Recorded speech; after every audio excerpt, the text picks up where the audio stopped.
नमस्कार। आज हम एक बहुत ही दिलचस्प सवाल पर बात करने वाले हैं। सवाल ये कि किसी भी देश या समाज के लिए संविधान मतलब कॉन्स्टिट्यूशन आखिर इतने जरूरी क्यों है? क्या ये सिर्फ एक कानूनी किताब है मोटी सी, या इसका हमसे मतलब आम नागरिक से कोई वाकई गहरा रिश्ता है? ये सवाल असल में बहुत जरूरी है, क्योंकि अक्सर हम सोचते हैं कि संविधान तो कोई बहुत दूर की बड़ी जटिल सी चीज है। हाँ बिल्कुल। पर सच तो ये है कि ये हमारी रोजमर्रा की जिंदगी का, हमारे एक साथ रहने का आधार है। और इसी चीज को थोड़ा और समझने के लिए आज हम जिस स्रोत को खंगाल रहे हैं वो है एनसीईआरटी की कक्षा 11 की किताब भारत का संविधान, सिद्धांत और व्यवहार। हाँ। और उसमें भी खास तौर पर पहला अध्याय, संविधान क्यों और कैसे। तो आज का हमारा मकसद है ये देखना कि भाई संविधान करता क्या है, इसकी जरूरत क्या है, और फिर भारतीय संविधान कैसे बना, इसकी भी कुछ खास बातें जानेंगे। बिल्कुल।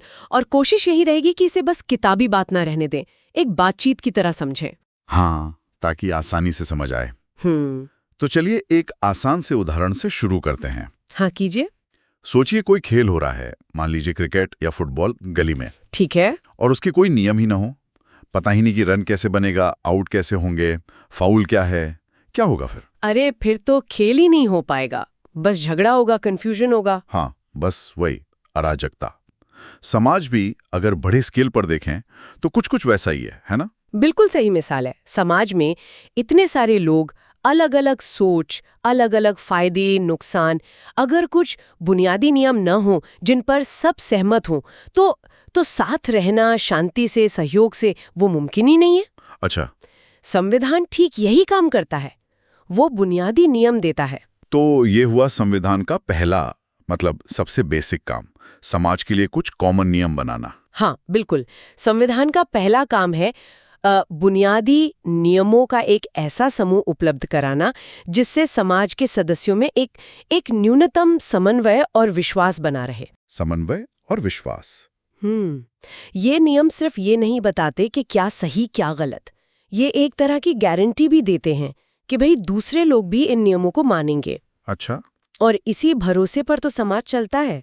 सोचिए, सड़क पर अगर ये भरोसा ना हो कि सामने वाला लाल बत्ती पर रुकेगा तो क्या गाड़ी चलाना मुमकिन है? नहीं, बिल्कुल नहीं। सही बात है। भरोसा और समन्वय ये जरूरी है।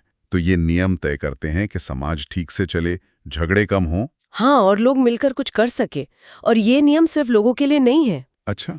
ये सरकारें कैसे बनेंगी, देश की संस्थाएं कैसे काम करेंगी, सबके लिए गाइडलाइन देते हैं ताकि पूरी व्यवस्था पटरी पर रहे। ठीक है, तो बुनियादी नियम चाहिए समन्वय और विश्वास के लिए, ये समझ आया। लेकिन अब अगला सवाल, इतने बड़े देश में इतनी अलग अलग राय वाले लोग, ये नियम बनाएगा कौन? अगर नियमों पर ही सहमति ना हो तो फाइनल फैसला कौन करेगा? बहुत अच्छा सवाल है। और यहीं पर संविधान का दूसरा बड़ा काम सामने आता है। क्या है वो? संविधान ये साफ करता है कि समाज में फैसले लेने की असली ताकत किसके पास होगी और सरकार कैसे बनेगी। मतलब ये तय करना की पावर किसके पास है, जैसे अपने यहाँ संसद कानून बनाती है? हाँ बिल्कुल। जैसे हमारे यहाँ ये तय है कि कानून बनाने का काम संसद करेगी, जिसके सदस्य लोगों ने चुने हैं। लेकिन संविधान सिर्फ ये नहीं बताता कि कौन फैसला लेगा, वो ये भी बताता है कि कैसे लेगा। कैसे लेगा? मतलब क्या वो प्रक्रिया लोकतांत्रिक होगी, क्या सबकी सुनी जाएगी? संविधान इन तरीकों को भी बताता है।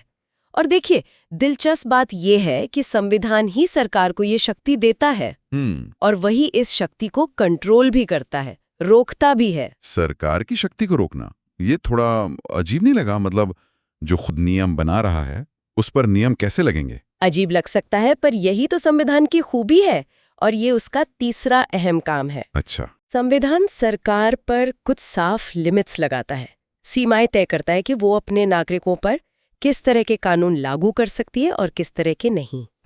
और ये सीमाएं मौलिक होती हैं, मतलब सरकार चाहकर भी उन्हें तोड़ नहीं सकती। जैसे कि हमारे मौलिक अधिकार, फंडामेंटल राइट्स। बिल्कुल सही पकड़ा। ज्यादातर जो लोकतांत्रिक संविधान है वो नागरिकों को कुछ बेसिक अधिकार देते ही है। जैसे बोलने की आज़ादी, बराबरी का हक, धर्म की स्वतंत्रता, जीने का अधिकार, इस तरह के। संविधान पक्का करता है कि सरकार कोई ऐसा कानून ना बना दे जो इन अधिकारों को छीने। अच्छा। या गलत तरीके से कम करे। और अगर सरकार ऐसा करती है तो लोग कोर्ट जा सकते हैं, उस कानून को चैलेंज कर सकते हैं। तो संविधान एक तरह से सरकार पर लगाम लगाता है। ताकि वो मनमानी ना कर सके, नागरिकों के लिए एक सेफ्टी नेट जैसा। एकदम सही कहा, एक सुरक्षा कवच। ये पक्का करता है कि सरकार चाहे कितनी भी ताकतवर क्यों न हो, अपनी हद में रहे। ये व्यक्ति की आजादी और सम्मान को बचाता है। और ये सीमाएं सिर्फ अधिकारों तक ही नहीं होती, सरकार के काम करने के तरीकों पर भी हो सकती हैं। ये बात तो समझ आ गई, संविधान नियम बनाता है, सरकार बनाता है और फिर उस पर लिमिट भी लगाता है। लेकिन क्या संविधान सिर्फ रोकता ही है या सरकार को कुछ करने के लिए ताकत भी देता है? ये बहुत जरूरी सवाल है और जवाब है हाँ, बिल्कुल देता है। संविधान सिर्फ एक नेगेटिव डॉक्यूमेंट नहीं है जो कहता है ये मत करो वो मत करो। अच्छा। ये सरकार को पॉजिटिव तरीके से कुछ करने की ताकत भी देता है। ये है संविधान का चौथा काम, सरकार को इतना लायक बनाना कि वो समाज की उम्मीदों को पूरा कर सके, एक अच्छा न्याय वाला समाज बना सके। समाज की उम्मीदें जैसे गरीबी मिटाना, सबको शिक्षा स्वास्थ्य देना, सामाजिक न्याय। हाँ बिल्कुल, यही सब। सोचिए ना, अगर समाज में बहुत ऊंच नीच है, भेदभाव है, गरीबी है, तो सिर्फ सरकार को रोकने से तो ये ठीक नहीं होगा। नहीं, वो तो है। समाज चाहता है कि सरकार इन मुश्किलों का हल निकाले। संविधान सरकार को वो जरूरी ताकत और साधन देता है जिससे वो लोगों की भलाई के काम कर सके, अच्छी नीतियां बना सकें, जो पिछड़े हैं उनके लिए कुछ कर सकें। तो भारत में जो हम कल्याणकारी राज्य वेलफेयर स्टेट की बात करते हैं, उसका बेस भी संविधान ही है। निश्चित रूप से। भारतीय संविधान बनाने वाले ये बात अच्छी तरह समझते थे कि आजाद भारत की सरकार का काम सिर्फ लॉ एंड ऑर्डर देखना या देश की रक्षा करना नहीं होगा। उसे समाज में जो सालों से गैर बराबरी और अन्याय है, उसे दूर करने के लिए आगे बढ़कर काम करना होगा। इसीलिए तो हमारे संविधान में राज्य के नीति निर्देशक तत्व हैं, डायरेक्टिव प्रिंसिपल्स। हाँ, सुना है। वो सीधे कोर्ट में लागू नहीं होते, पर वो सरकार को रास्ता दिखाते हैं कि भाई किस दिशा में काम करना है, क्या लक्ष्य हासिल करने हैं। अच्छा, तो संविधान एक तरह से समाज के सपनों का डॉक्यूमेंट भी है और सरकार को उन सपनों को पूरा करने की ताकत भी देता है। ये सिर्फ रोकता नहीं, रास्ता भी दिखाता है। बहुत अच्छे से पकड़ा है आपने। और अब आते हैं संविधान के एक और, शायद सबसे गहरे काम पर। एक और? वो क्या है? संविधान किसी समाज की बुनियादी पहचान को भी तय करता है, फंडामेंटल आइडेंटिटी। बुनियादी पहचान, इसका क्या मतलब हुआ? हम तो अपनी पहचान धर्म, जाति, भाषा, इलाके से जोड़ते हैं। संविधान कहाँ से आ गया इसमें? नहीं, आपकी बात सही है, हमारी कई पहचानें होती हैं, लेकिन संविधान हमें एक सामूहिक पहचान देता है, एक राजनीतिक और नैतिक पहचान। राजनीतिक और नैतिक पहचान? हाँ, ये बताता है कि एक देश के तौर पर हम किन बेसिक बातों पर, किन उसूलों पर सहमत हैं। जैसे भारतीय संविधान कहता है कि हम एक लोकतांत्रिक, धर्मनिरपेक्ष गणराज्य हैं, यहाँ सबको सामाजिक, आर्थिक, राजनीतिक न्याय मिलेगा। ये बातें हमारी राष्ट्रीय पहचान का हिस्सा बनती है। अच्छा, यानी संविधान ये तय करता है कि एक साथ मिलकर हम कौन हैं, हमारी साझा सोच क्या है। हाँ, संविधान बनने से पहले हम शायद अलग अलग रियासतों या ग्रुप्स के मेंबर रहे होंगे, लेकिन संविधान हमें एक नागरिकता देता है, एक पॉलिटिकल सिस्टम के तहत लाता है। ये वो नियम और सिद्धांत तय करता है जिनके अंदर रहकर हम अपनी जिंदगी जीते हैं। ये बताता है कि भारतीय होने का मतलब क्या है, राजनीतिक और नैतिक तौर पर। तो अगर संक्षेप में देखें, संविधान बुनियादी नियम देता है जिससे तालमेल और भरोसा बने। ये तय करता है कि फैसले कौन और कैसे लेगा, सरकार की ताकत पर लिमिट लगाता है, समाज की भलाई के लिए सरकार को लायक बनाता है और आखिर में एक देश के तौर पर हमारी पहचान बनाता है। वाह, ये तो वाकई बहुत जरूरी काम है। बिल्कुल, और इसीलिए हर सभ्य समाज के लिए एक संविधान जरूरी होता ही है। ये तो हुई बात कि संविधान क्यों जरूरी है, क्या करता है। अब यहाँ से मामला और दिलचस्प होता है, खासकर भारत के बारे में सोचे तो। हाँ। इतना बड़ा, इतनी विविधता वाला देश, इसका संविधान बना कैसे? क्या ये आसान था? किसने लिखा? क्या बस कुछ पढ़े लिखे लोगों ने कमरे में बैठकर बना दिया? नहीं, ऐसा बिल्कुल नहीं था। भारतीय संविधान का बनना एक बहुत बड़ी और मुश्किल प्रक्रिया थी। इसे किसी एक दो आदमी ने नहीं, बल्कि एक बड़ी सभा ने बनाया था, संविधान सभा। Constituent assembly? संविधान सभा। इसके सदस्य कैसे चुने गए थे? क्या हम लोगों ने वोट दिया था, आम जनता ने? नहीं, सीधे तौर पे जनता ने वोट नहीं दिया था। 1946 में अंग्रेजों की कैबिनेट मिशन योजना आई थी। उसके तहत जो प्रांतीय विधानसभाएं थी ना, हाँ, प्रोविंशियल असेंबलीज, उनके सदस्यों ने संविधान सभा के सदस्यों को चुना था। मतलब अप्रत्यक्ष चुनाव था। जनता ने प्रांतीय सभा चुनी और उन सभाओं ने फिर संविधान सभा चुनी। तो क्या इस सभा में भारत के सभी तरह के लोग थे? हर इलाके, हर धर्म, हर ग्रुप से? देखिए, चुनाव यूनिवर्सल अडल्ट सफरेज पे नहीं था। मतलब उस समय सबको वोट देने का हक नहीं था। हाँ, ये तो था। फिर भी कोशिश यही थी कि सभा में भारत के अलग अलग क्षेत्र, समुदाय, धर्म, वर्ग, सबका प्रतिनिधित्व हो। हाँ, ये सच है कि कांग्रेस पार्टी का दबदबा था, क्योंकि आज़ादी की लड़ाई में वही मुख्य पार्टी थी। लेकिन दूसरी पार्टियों के और निर्दलीय सदस्य भी थे। अच्छा। और हाँ, जब देश का बंटवारा हुआ तो जो इलाके पाकिस्तान में चले गए, वहां के सदस्य फिर सभा में नहीं रहे, तो सदस्यों की संख्या कम होकर 299 रह गई थी। 299 सदस्य, काफी बड़ी सभा थी। और इतने अलग अलग सोच वाले लोग, इन्होंने मिलकर काम कैसे किया होगा? बहसें नहीं हुई, झगड़े नहीं हुए? अरे, मतभेद तो हुए, और कई बार तो बहुत गहरे मतभेद हुए। जैसे भारत का भविष्य कैसा हो, सरकार कैसी बने, अल्पसंख्यकों के क्या अधिकार हों, केंद्र और राज्यों में ताकत कैसे बटे, इन सब पर तीखी बहसें हुई। लेकिन संविधान सभा की सबसे बड़ी कामयाबी थी उसका काम करने का तरीका। उसमें क्या खास था? खास ये था कि सदस्यों ने सिर्फ अपने या अपने ग्रुप के छोटे फायदों को नहीं देखा। जोर इस बात पर था कि जो भी दलील दी जाए वो सार्वजनिक विवेक यानी पब्लिक रीजन की कसौटी पर खरी उतरे। पब्लिक रीजन मतलब ऐसी बातें कही जाएं जो सबके लिए ठीक हों, जो किसी खास ग्रुप के स्वार्थ पर नहीं बल्कि कॉमन सेंस और तर्कों पर आधारित हों। सदस्यों को सिर्फ अपनी बात कहनी नहीं थी, दूसरों को समझाना भी था, और दूसरों की बातें ध्यान से सुननी और समझनी भी थीं। सार्वजनिक विवेक यानी ऐसी दलीलें जो सिर्फ अपने लिए न हो बल्कि कोई भी सोचने समझने वाला इंसान मान सके। बिल्कुल, यही कोशिश थी। बहसें लंबी चलती थीं, हर पहलू पर बात होती थी। काम ठीक से हो, इसके लिए कई कमेटियां बनाई गईं। कमेटियां? हाँ, अलग अलग टॉपिक पर ड्राफ्ट बनाने के लिए, जैसे मौलिक अधिकारों पर कमेटी, केंद्र की शक्तियों पर कमेटी, राज्यों के संविधान पर कमेटी। इन कमेटियों की रिपोर्ट पर फिर पूरी सभा में बहस होती थी। और इन कमेटियों में कौन लोग थे? कुछ बड़े नाम? हाँ, कई बड़े नेता थे। जवाहरलाल नेहरू, राजेंद्र प्रसाद जो सभा के अध्यक्ष भी थे, सरदार पटेल, मौलाना आजाद, और एक बहुत ही जरूरी कमेटी थी प्रारूप समिति, ड्राफ्टिंग कमेटी।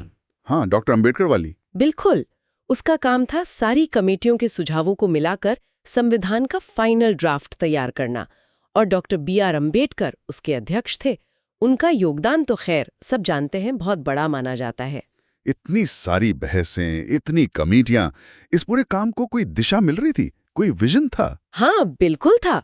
संविधान सभा के काम पर जो भारत की आजादी की लंबी लड़ाई थी ना, हाँ। उसका गहरा असर था। अच्छा। उस लड़ाई के दौरान जिन बातों पर सहमति बनी थी, जैसे लोकतंत्र, बराबरी, आजादी, सामाजिक न्याय, वो सब संविधान बनाने के लिए गाइड का काम कर रही थीं।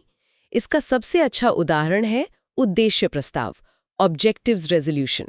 उद्देश्य प्रस्ताव, ये क्या था? किसने पेश किया? इसे जवाहरलाल नेहरू ने 13 दिसंबर 1946 को पेश किया था। इसने एक तरह से संविधान की आत्मा क्या होगी, उसके लक्ष्य क्या होंगे, ये बताया। क्या कहा गया था उसमें? उसमें कहा गया कि भारत एक आजाद, संप्रभु गणराज्य होगा, सभी नागरिकों को सामाजिक, आर्थिक, राजनीतिक न्याय मिलेगा, सोचने, बोलने, विश्वास, धर्म की आज़ादी होगी, सबको बराबरी का दर्जा और मौका मिलेगा, अल्पसंख्यक, पिछड़े, आदिवासी इलाके, दलित, इन सब के हितों की रक्षा होगी। वाह!